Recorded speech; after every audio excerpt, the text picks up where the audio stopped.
معتمر بن سلیمان نے عبید اللہ عمری سے بیان کیا، ان سے ثابت نے، ان سے انس بن مالک رضی اللہ عنہ نے کہ رسول اللہ صلی اللہ علیہ وسلم جمعہ کے دن خطبہ پڑھ رہے تھے کہ اتنے میں لوگوں نے کھڑے ہو کر غل مچایا، کہنے لگے کہ یا رسول اللہ، بارش کے نام بوند بھی نہیں، درخت سرخ ہو چکے، یعنی تمام پتے خشک ہو گئے تو جانور تباہ ہو رہے ہیں۔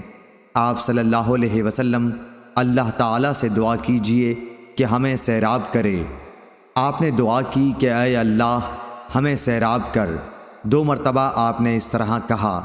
قسم خدا کی اس وقت آسمان پر بادل کہیں دور دور نظر نہیں آتا تھا، لیکن دعا کے بعد اچانک ایک بادل آیا اور بارش شروع ہو گئی۔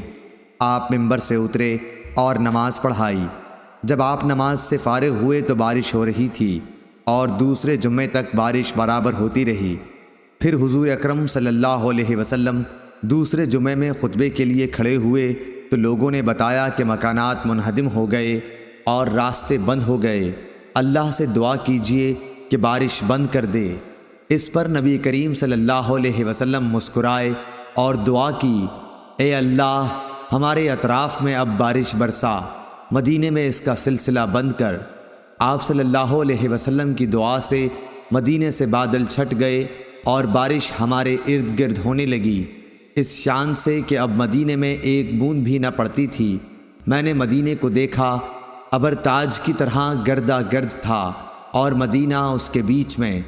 صحیح بخاری حدیث نمبر 1021۔